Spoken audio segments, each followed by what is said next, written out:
하나님께서 말씀을 주시고 우리에게 원하시는 것이 있을 것입니다. 하나님께서 우리에게 원하시는 것은 바로 이런 것. 환난을 받게 하는 자들에게는 환난으로 갚으신다. 그래서 걱정하지 말아라. 환난 받는 너희들아, 하나님께서 갚아주실 것이다 라는 겁니다. 그래서 우리가 알아야 될 것은 하나님께서 우리에게 원하시는 것은 하나님께서 모든 것을 갚아주신다. 그 믿음입니다. 근데 우리가 때로는 하나님께서 주시는 이러한 것들에 대해서 믿지 못할 때가 있는 거죠. 그래서 하나님께서 우리에게 과연 갚아주실까라는 그것이 우리에게는 부담이 될 때가 있습니다. 그래서 믿지 못하는 겁니다. 그래서 하나님께서는 갚아주실 건데 우리가 계속 조급해하는 거죠. 조급해해서 하나님께서 왜 나에게 응답을 해주시지 않으실까? 결국에는 내가 해결해야 되지 않을까? 그래서 그런 경우가 있습니다. 근데 여러 가지 환난들이 있겠지만 경제적인 상황 또는 우리의 여러 가지 영적인 상황 이런 것들에 대해서 우리가 참 마음이 조급할 때가 있습니다. 근데 우리가 성령 받아야 할 필요가 여기 있는 거죠. 성령을 받고 충만해지면 우리의 심령이 안정을 찾을 수가 있습니다. 그래서 하나님께 기도를 하면서 하나님 저에게 능력을 주시옵소서 그렇게 기도를 해야 되는 거죠. 근데 우리가 멀리서 오신 분도 계시는데 성령의 능력을 받기를 원하실 거예요. 성령의 능력을 구해야 합니다. 네. 근데 성령의 능력을 구하지 않고 내 힘으로 하려고 하면 마귀가 우리에게 주는 것은 어떤 게 있냐면은 불안함을 줍니다. 불안함. 그래서 우리를 끊임없이 불안하게 하고 두려워하게 한다. 그래서 두려움과 불안함이 굉장히 우리의 약점이 되는 겁니다. 그래서 사단이 우리에게 때로는 고통을 주고 우리를 방해하는 이유는 뭐냐면은 사람의 심령을 굉장히 불안하고 두렵게 만드는 겁니다. 근데 불안함과 두려움이 왜 나쁘냐면 이게 사실은 죄가 아니거든요. 당연히 불안한 상황이 불안해하고 두려워할 만한 상황에 두려워하는 것은 굉장히 당연한 일인데도 왜 그것이 나쁘냐면 우리의 믿음을 빼앗아 가기 때문입니다. 그래서 우리가 믿음이 적어질 수가 있는 거예요. 불안해하고 두려워하는 사람의 심령은 사람을 품을 만한 준비를 하지 못합니다. 그러니까 내가 항상 불안해하고 내가 항상 두려워하고 내가 항상 겁을 내는데 어떻게 남을 치료한다든지 교회 일을 한다든지 사람을 위해 복음 증거를 한다든지 이제 그 모든 발목을 붙잡는 것이 됩니다. 그래서 아셔야 될 것은 하나님이 우리에게 환난은 이제 허락하실 때가 있어요. 근데 구별이 안 될 겁니다. 어떤 것이 하나님 주시는 것이고 어떤 것이 마귀가 회방하는 것이냐. 네, 하나님 주신 고난은 우리를 성장시키는 고난 또는 물론 테스트할 시기도 있겠죠. 어쨌거나 우리의 믿음을 성장시키려는 그 의도, 우리를 연단시키는 것이 하나님 주시는 허락하시는 고난이라 할 수 있는 거고 마귀가 주는 것은 어떤 거냐면은 두려워서 벌벌 떨게 하는 것입니다. 그럼 우리가 지금 생각해 봅시다. 나를 두렵게 하는 것이 무엇이냐? 나를 굉장히 겁나게 하는 것이 무엇이냐?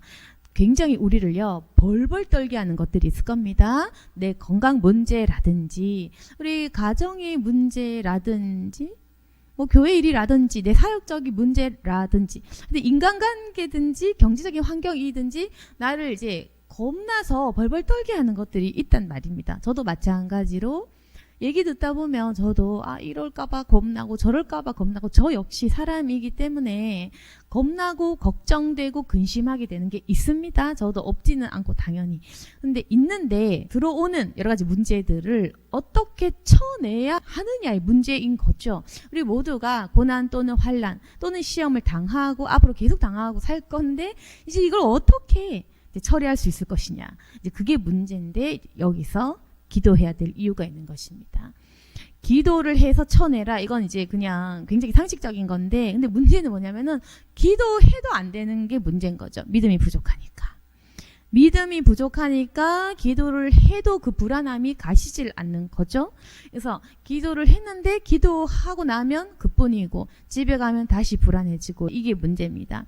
그래서 우리가 구하는 것이 능력 있는 기도를 구하는 것 이건데 능력 있는 기도란 건 뭐냐면 실제 문제를 해결할 수 있는 능력을 말하는 것입니다. 실제 문제를 해결해 나간다 이 말. 그래서 그게 능력 있는 기도, 효과 있는 기도. 그래서 정말 기도하면 정말 뭔가 변화되는 기도. 이제 그 속으로 들어가느냐 안 들어가느냐인데 만약에 능력 있는 기도를 체험하는 분들은 믿음이 커져요. 왜냐하면 기도하니까 진짜 되네. 이제 이렇게 되는 겁니다. 근데 기도를 그냥 한다?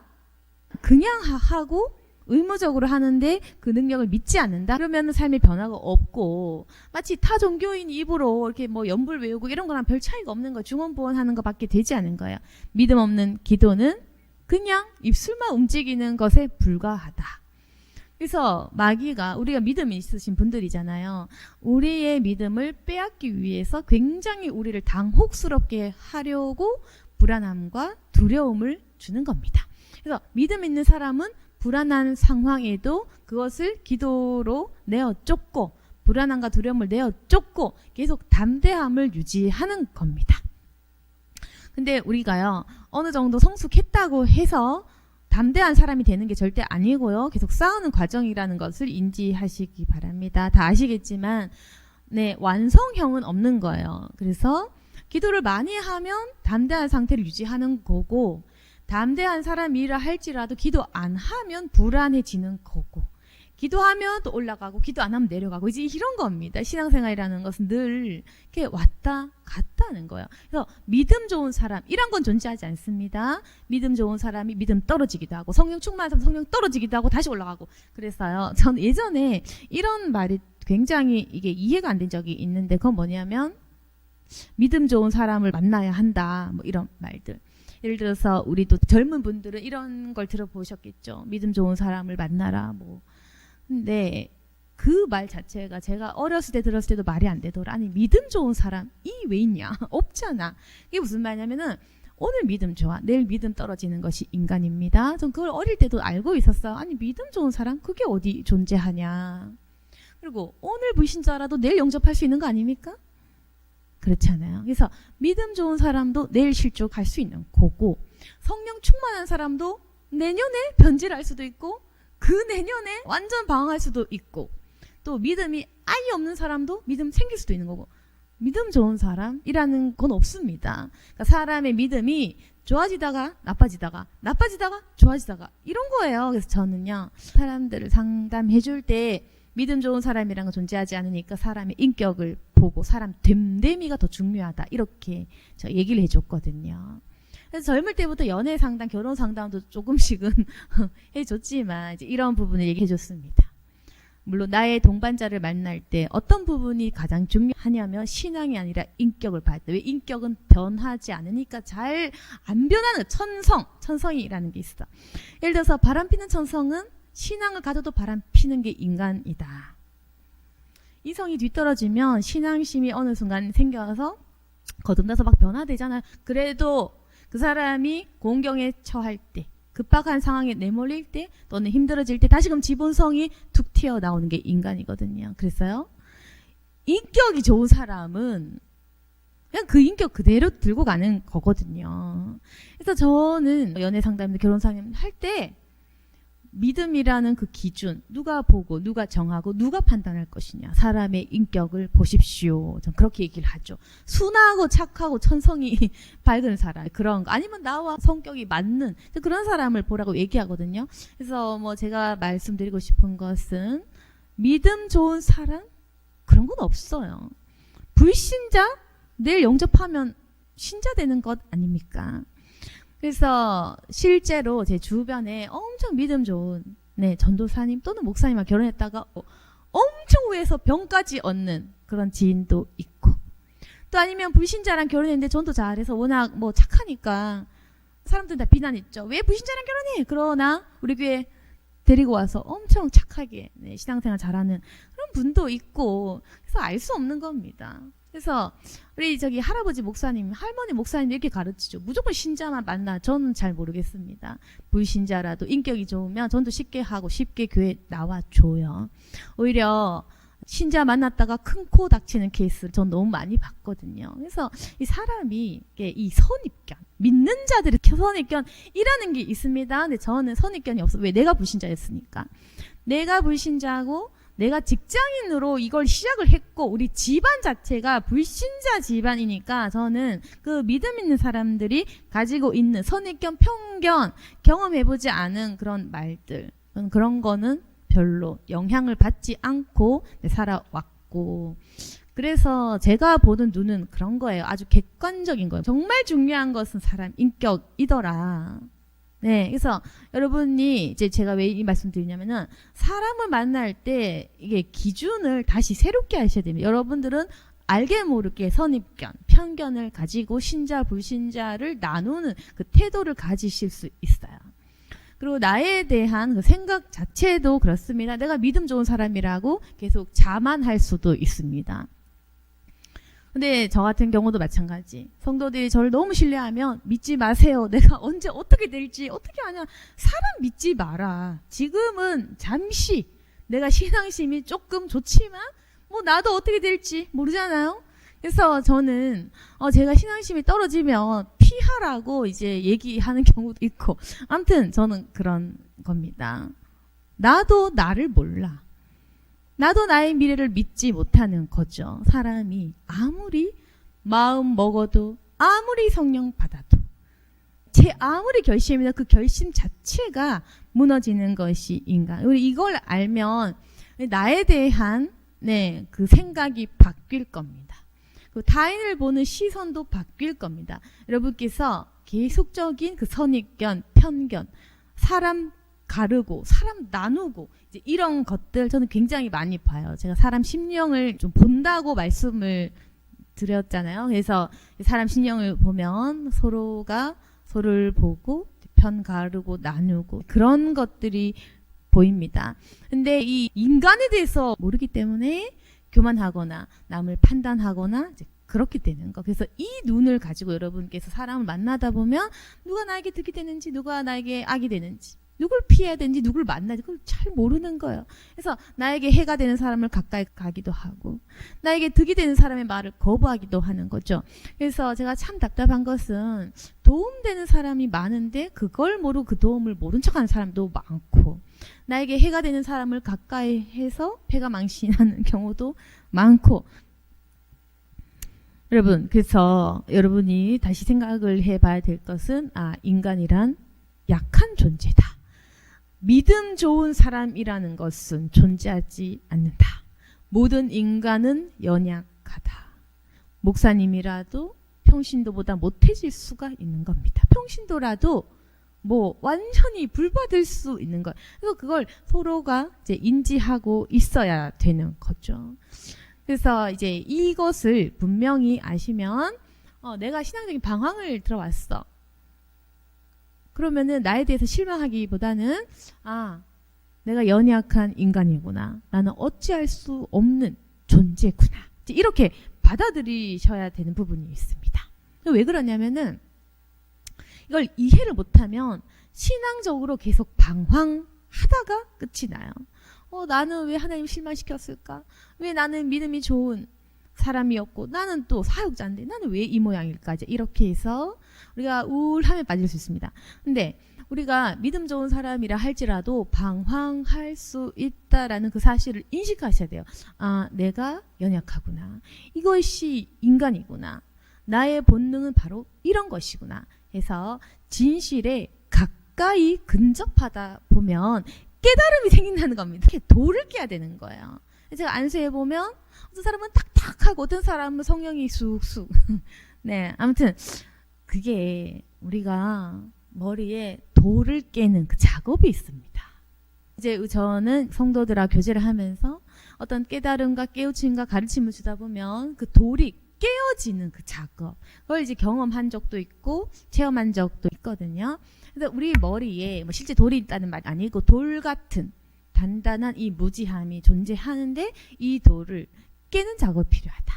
이 도리라는 것은 무지함을 말한다.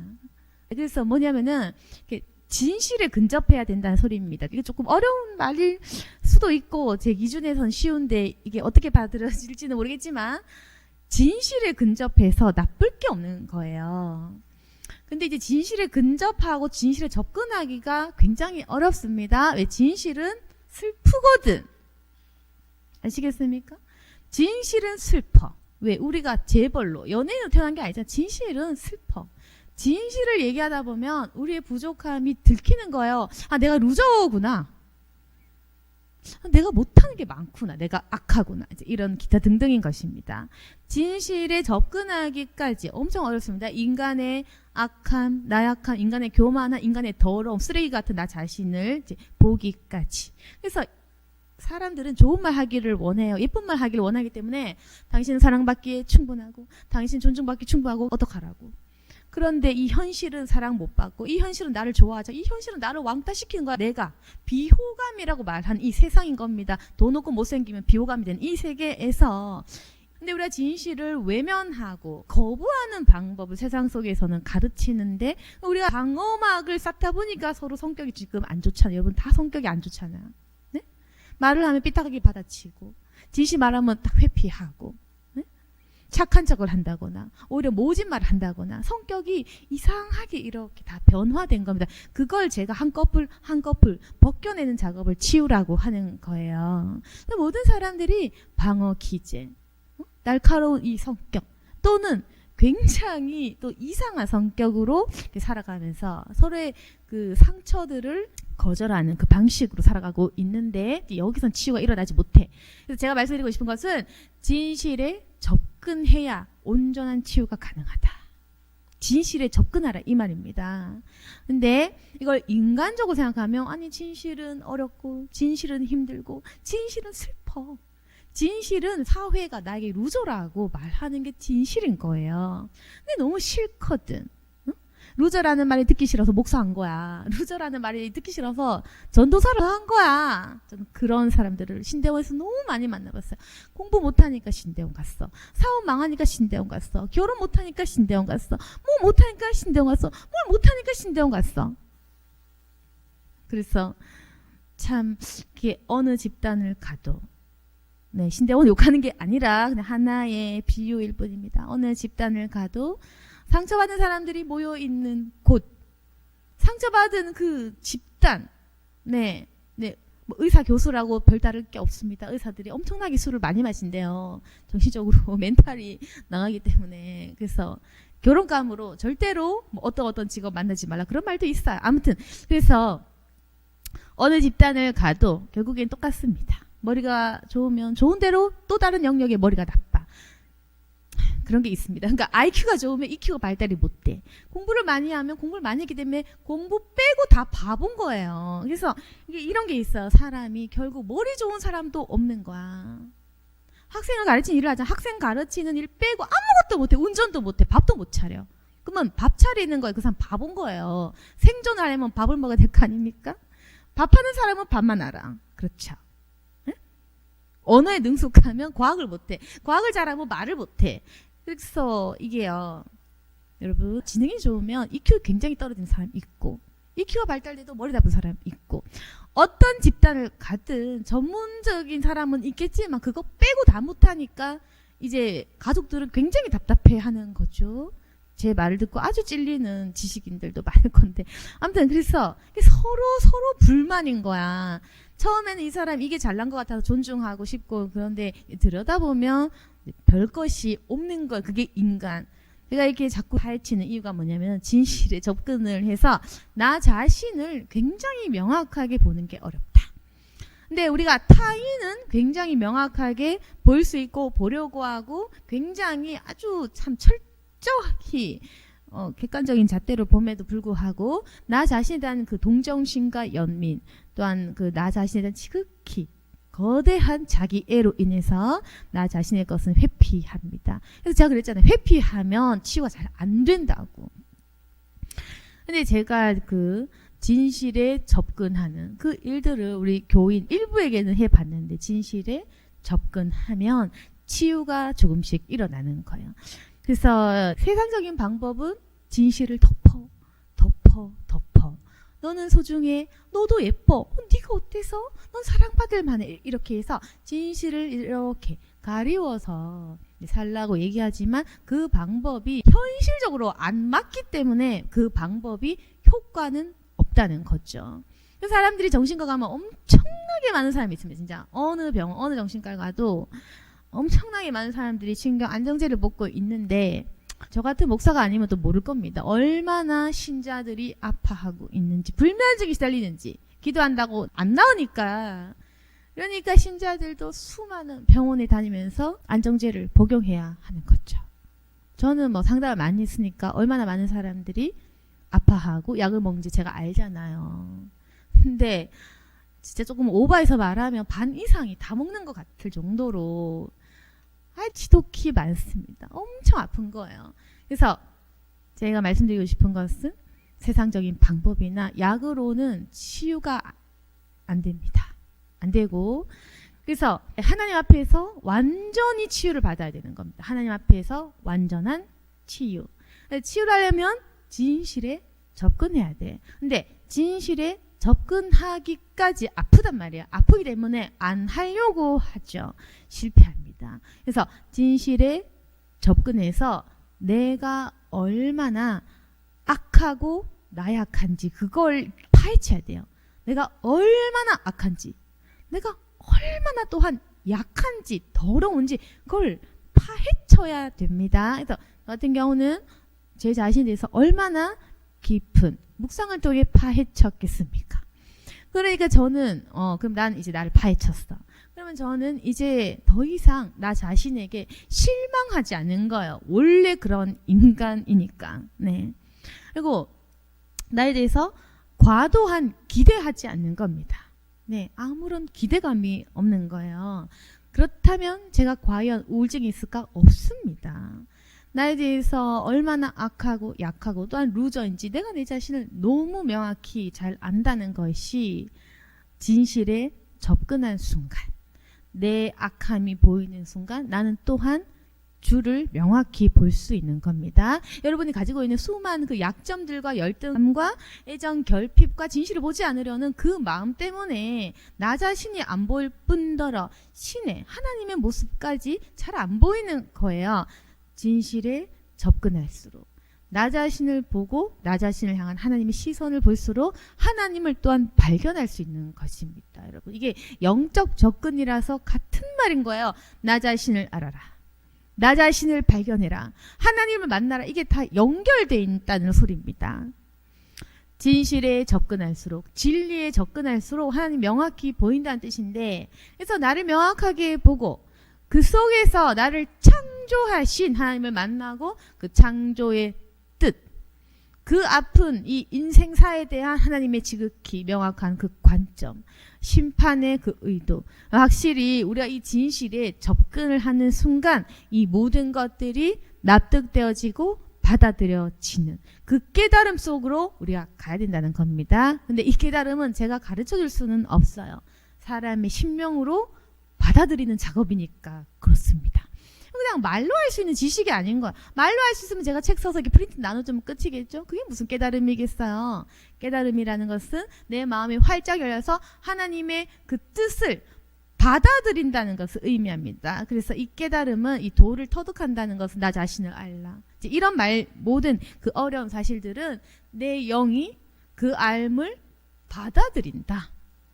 깨우쳐진다. 그 말이기 때문에 이러한 진리에 대한 깨달음은 스스로 해 나가는 것입니다. 그래서 그걸 스스로 해 나가셔서 이제 진리를 깨달은 사람이 되면 그 진리에 거하는 자, 진리를 누리는 자, 진리 안에서 자유한 자가 됩니다. 그럼 제가 말씀드렸다시피 진리 안에서 자유하다 보면은 불안함과 두려움을 내어 쫓을 수 있는 심리적인 상태가 되는 거예요. 그걸 내어 쫓는 사람이 될 수 있다면 사람들이 몰려들죠.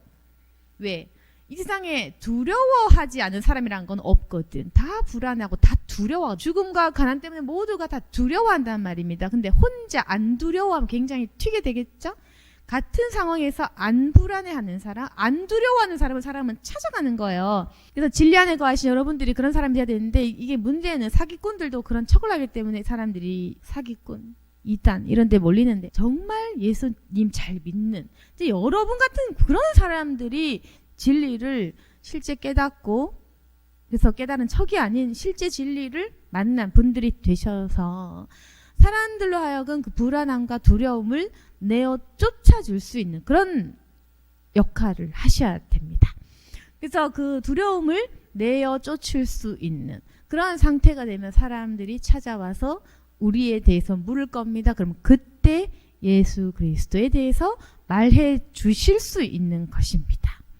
이것이 능력인 것이고, 이것이 바로 기도의 능력이라는 것이 열려야 되는 거예요. 제가 쉽게 설명이 잘 모르겠는데, 기도 능력 그러면 이게 무지하면 그냥 능력 주세요. 방언 크게 기도하면 되나, 방언 오래 하면 되나, 이렇게 단순하게 생각하실 수도 있는데, 물론 기도량과 열정만으로도 기도 능력 받을 수는 있겠지만, 그래서 제가 좀 더 제 식으로 설명해 드렸을 때, 기도의 능력이라는 것은 진리에 대한 깨달음이 있고, 복음에 대한 명확히 알고, 하나님의 그 얼굴을 구해서 그분이 누군지 정확히 좀 알아야 믿고, 알아야 만나야 선포할 수 있는 것 아닙니까? 하나님을 정확히 알아야, 그분을 정확히 부르고, 그분이 누구신지 알아야 기도를 명확히 해서 그 기도가 꽂히는 거예요.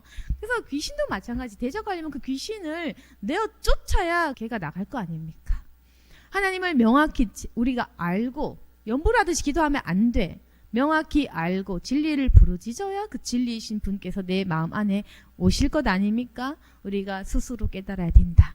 깨달으려면 진리에 접근해야 된다. 진리에 접근하는 것은 어렵다. 우리가 가지고 있는 열등감과 상처와 애정결핍 상태, 그것만으로 어렵다. 아직까지도 사람의 연연에, 인기의 연연에, 제가 참 말이 안 통하는 거예요. 이게 아직까지도 사람의 연연해, 아직까지도 돈의 연연해, 아직까지도 그렇게 하면, 연연해 하면 불안합니다. 돈에 불안하고, 사람에 불안하고, 혼자 사니까 외롭고, 외로우니까 불안하고, 사람들이 날 안 좋아하니까 불안해하고, 이렇게 하면 안 됩니다. 결국에는 이 진리라는 건 성경에 있는 그대로인 거예요. 나를 내려놓고, 나를 비우고, 날 좀 십자가에 못 박고 좀 죽으려고 해야 그때 비로소 자유해지는 거. 그래서 하나님께서 죽을 것 같은 그 상황을 주는 이유가 뭐냐면은, 죽음에 접근하고 그 죽음을 맛본 자만이 좀 해탈할 수 있는 정신적인 상태가 되는 겁니다. 왜 우리에게 죽을 병도 주셨던 것인지 아시겠죠? 여러분, 고난을 세게 받아야지 무슨 말인지 알 수 있습니다. 그래서 부잣집 아들, 재벌집 아들, 이렇게 공주같이 커가지고는 그 잘 모르는 거예요. 그래서 하나님께서는 우리가 단순히 공주님같이, 왕자님같이 살기보다는 진리를 깨우친 자가 되기를 원하시기 때문에 고난을 주셨던 것이다. 근데 아직까지 공주님, 왕자님같이 철없이 살고 싶으냐, 아니면 진리를 찾고 싶으냐. 여러분, 성경 보는 사람으로서 진리를 알아야 될 것 아닙니까? 그래서 성경을 1독만 해도 진리를 알아야 되는 건데, 10독을 해도 진리를 몰라요. 성경을 10독하든 20독하든 기복적인 신앙을 가진 사람은 성경 그냥 안 읽었다고 치겠습니다. 왜? 까막눈으로 본 거니까. 그렇죠. 진리를 알아야죠. 이게 다 추상적인 말일 수도 있습니다. 제가 말하는 것이 설명하기도 어렵고, 아무튼 이 진리라는 것은 설명하기가 어렵고, 그건 그냥 사실은 성경에 다 써있어. 제가 말할 필요는 없는 거예요. 성경에 다 써있으니까. 근데 우리 인간이 난독증이 엄청 심하단 말입니다. 일독하기가 어렵죠. 저같이 책을 읽는 걸 좋아하는 사람도 있지만 잠도 오고 눈도 침침하고 잘 안 보이는 거예요. 체력도 안 되고. 그래서 글자 못 읽는 사람도 있는 겁니다. 잘못됐다는 게 아니라 인간의 육신의 상태가 다 달라요. 늙든 어리든 잘 모르든 상황이 다 다르다 이 말입니다. 그래서 성경을 읽어도 잘 몰라요. 모르기 때문에 설교자가 존재하는 겁니다. 제가 다 이해하고 있는 거예요. 난독증이 있기 때문에 성경을 읽어도, 읽고 싶어도 잘 안 읽혀지고, 읽다가 잠들고, 읽어도 뭔 말인지 모르는. 저는 어릴 때 국어를 다행히 잘했지만 국어를 잘 하지 못하면 성경 읽어도 이 주제가 뭔지 전혀 몰라. 성경 읽고 기복적인 신앙에 빠진 사람은 주제를 잘 모르는, 국어 능력이 떨어지면 예수 믿기도 좀 어렵고, 그러나 걱정하지 마십시오. 성령 받으면 다 깨달아지니까. 그래서 성령 받으면 다 필요 없습니다. 사실은 저도 좀 무식한 사람이었지만 성령을 받으니까 성경이 그래도 좀 보이더라. 진리를 체득하는 그 방법은 성령 받는 거. 오늘 말이 길었는데 어쨌거나 결론 똑같다. 성령 받아라, 능력 받아라, 이 얘기입니다. 그래서 능력 있는 기도를 하면 앞길이 열린다. 실제로 뭔가 일이 발생한다는 뜻입니다. 그래서 기도 능력은 실제적으로 일어나야 돼요. 마귀를 내쫓으면 실제로 불안함과 두려움이 사라지는 경험, 실제로 기도하면 타인이 변화되는 그 경험, 예를 들어 병이 났어. 병이 실제로 호전되거나 나아지는 경험, 뭐 정 아니면 좋은 병원이라도 뭐 찾게 되는 그런 거라도 어쨌든지 해결되는 그 경험을 이제 해야 능력이 있는 기도인 것인데, 그 능력이 있는 기도를 우리가 지금 해야 됩니다. 능력 있는 기도를 통해서 마귀도 쫓고 질병도 쫓고 우리 앞길을 이제 열어 가셔야 되는 겁니다. 그래서 오늘 말씀을 통해서 하나님께서 여러 가지 환난들을 주시기는 하지만 마귀가 주는 것도 있고 하나님 허락하신 것도 있고 구별해서 마귀가 주는 그 두려움과 불안함이라면 내어 쫓아야 된다. 마귀는 두렵고 불안하게 해서 믿음이라는 것을 가지지 못하게, 믿음을 회방합니다. 우리 믿음 있기 때문에 회방하는 거예요. 나쁜 게 아니야. 그래서 마귀가 시험하는 거 부끄러워하지 마세요. 믿음 있으니까 건드는 거니까. 악한 사람은 건들지도 않아요. 믿음이 있으니까 건드는 겁니다. 근데 그런 마귀가 주는 불안함과 두려움 내가 쫓으셔야 되고, 그러나 하나님께서 허락하시는 연단이라는 것은 사람의 내면을 성숙하게 하는 것. 보통은 같이 와요. 마귀가 회방하지만 그 속에서도 하나님은 우리를 연단하신다.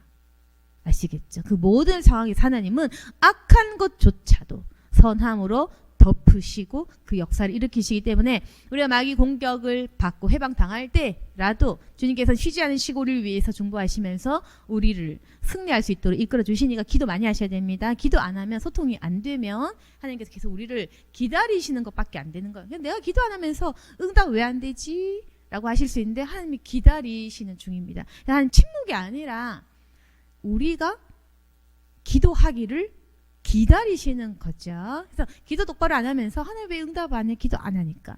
그래서 기도를 하셔서 하나님을 만나셔야 됩니다. 하나님을 만나시고, 그래서 전능하신 하나님께서 어떤 기적을 일으키실 건지 우리가 묻고 답해야 된다. 그리고 또 한 가지 첨언할 것은 아까 말씀드린 대로 진리라는 것은 뼈아파. 그러나 우리의 애정 결핍 상태, 우리의 열등감, 우리 내면의 상처를 가지고는 어떤 일도 하기가 힘들어. 왜? 병자 상태니까 일단은 나 자신부터 고쳐야 돼요. 제가 상담했던 분 중에 성숙한 사람은 많지는 않는 겁니다. 10%도 안 되고 대부분은 상처 입은 상태. 그렇기 때문에 나 자신을 치유하자. 치유하려면 진실에 접근을 해라.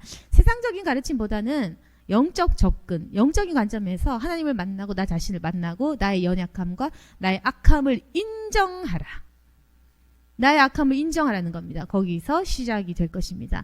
회개가 아주 좋은 것입니다. 회개를 통해서 나 자신을 만나고 내 내면을 들여다보는 작업이 회개입니다. 그 회개를 통해서 하나님께 묻고 답하고 주님께 돌아가는 그 작업, 이것이 치유의 시작인 것입니다. 모두 해보셨을 것인데 오늘 깊은 회개를 통해서 치유를 또 한 번 더 경험하고 다시 주님께 돌아가기를 원합니다. 그리고 승리하고 주님 앞에서 두려움과 불안함을 내어 쫓는 저와 여러분이 되기를 소망합니다.